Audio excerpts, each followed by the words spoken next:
Alright, welcome back.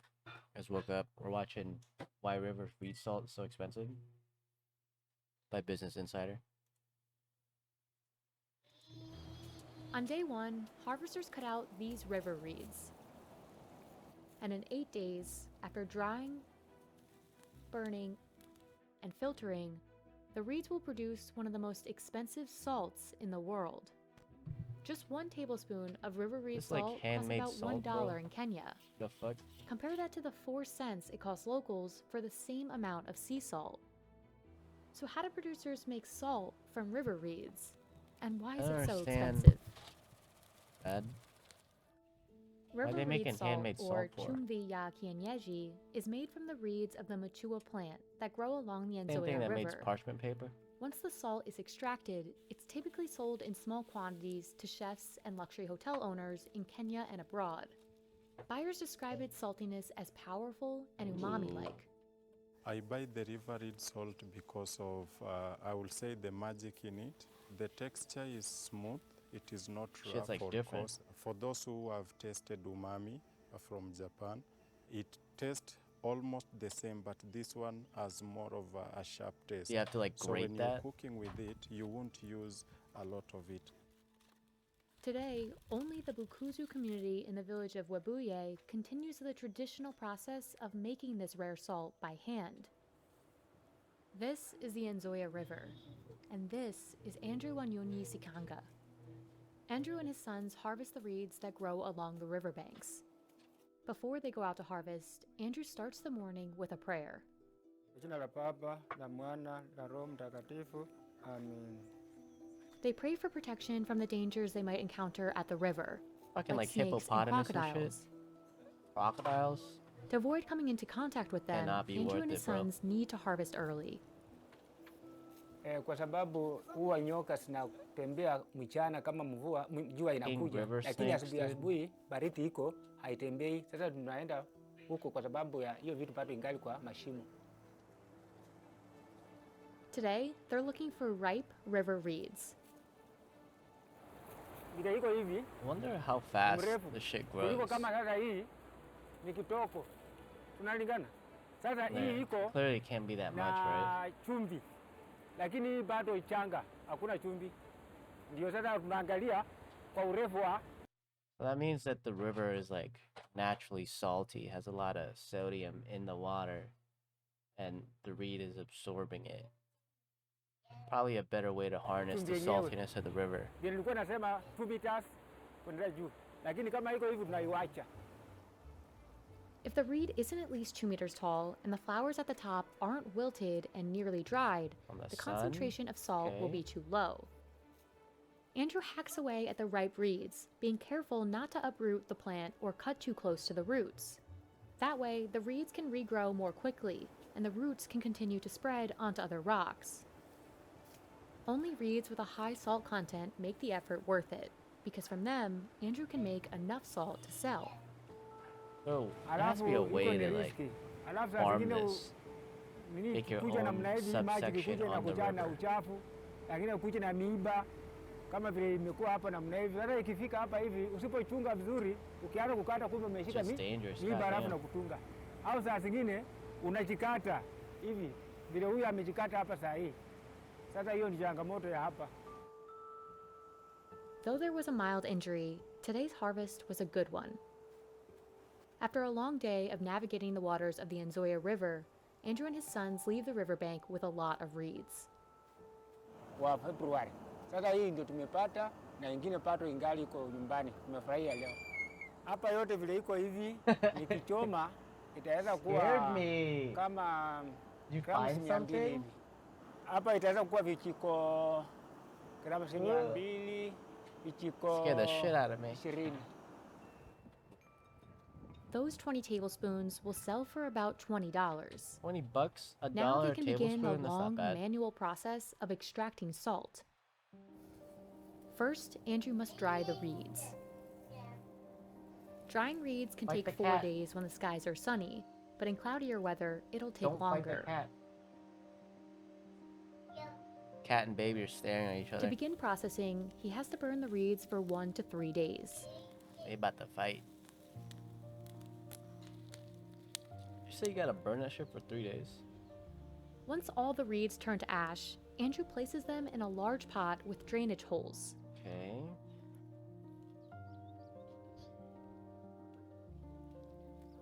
Then he slowly adds water. Oh, The this water is filters through different. the ashes and holes, each drop collecting at the bottom.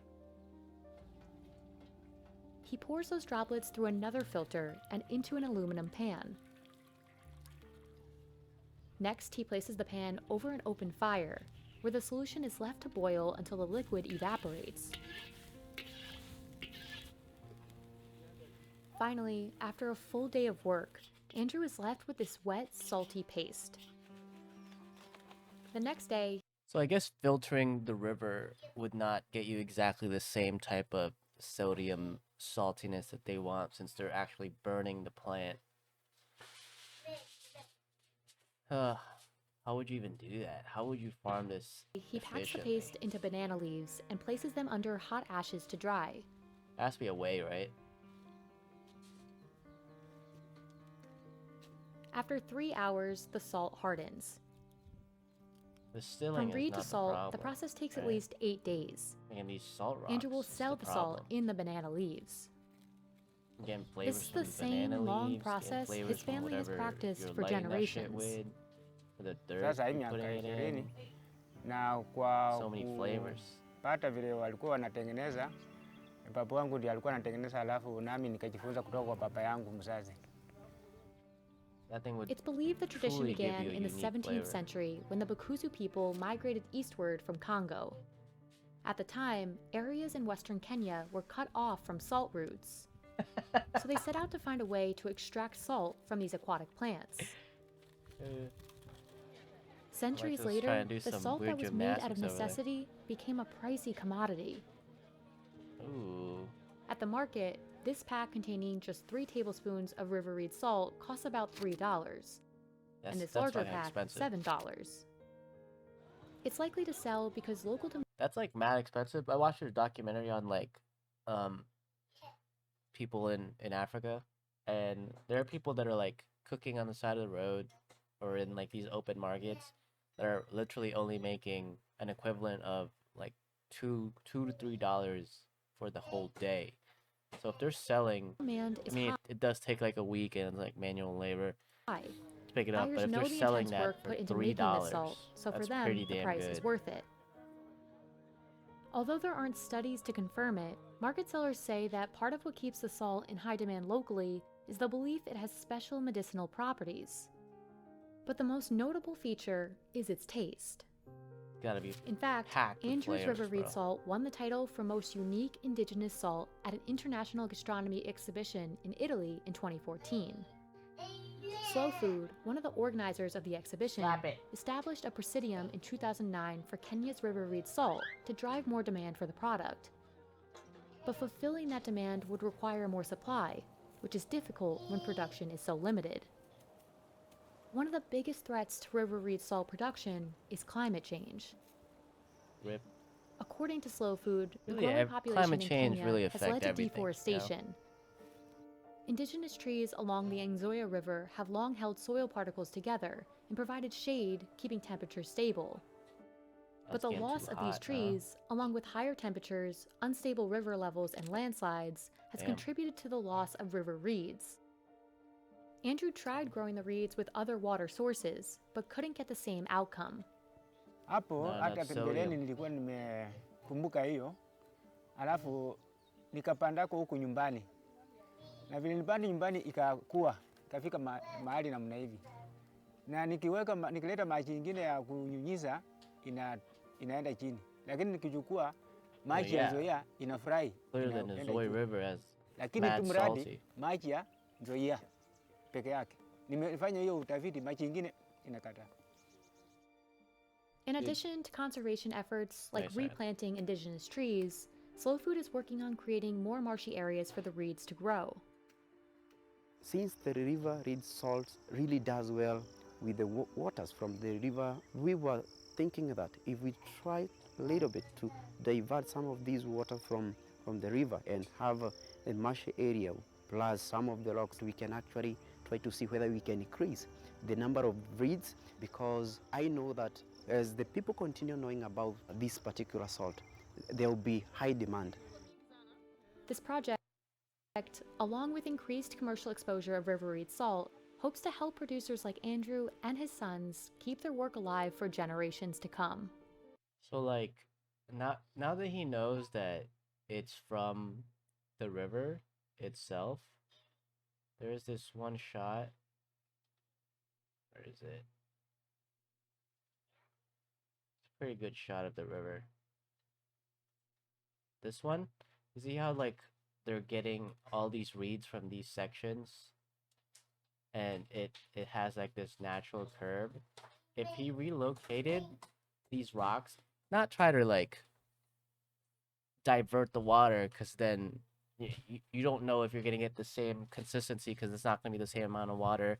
The main flow is still going to be through the main river. You don't know, like, if you're going to get the same sodium content. But if you change these rocks a bit, like they used to do this in lakes to funnel fish in, and then the fish can't get out. But in this situation, you would make a crescent shape on both sides, and you do that throughout, so the river is still flowing in its natural direction. But then you're just slowly catching a lot of the sodium, and you put the dirt that he was going to put in his farm anyway right here. Self irrigation, you already know that they form around these parts, so you basically just like give them more living space on the river. So you can like cut out this section and then this section, and you would pick up all these fucking rocks over here and put them here. If you're already doing the labor, you might as well like set up a base, right? So you set up a base here, here, here, here, here, here, and you really just gotta watch out for, floods and shit, which is gonna happen regardless if you did this or not. And you could, you know, instead of making the farm over here, just put all this things, all the river reeds that you're gonna farm anyway, over here, over here, over here, and then you don't disturb the ecosystem, and you kind of make more of the river reeds, which is filtering out the water, making it more drinkable. It's maybe not overnight, but at some point, if you make enough of these, you're gonna take out the salty content of the river, like the more it flows out. So like everything before this is still gonna be the saltiness, but everything after it, like the more you make these things that are taking the saltiness away and putting it in the reed, everything after that is just gonna make the water more fresh and like viable for people to drink, which is just like you're making your own filtration system. It's pretty dope. Hope someone in Africa watches this and implements it. See you guys later.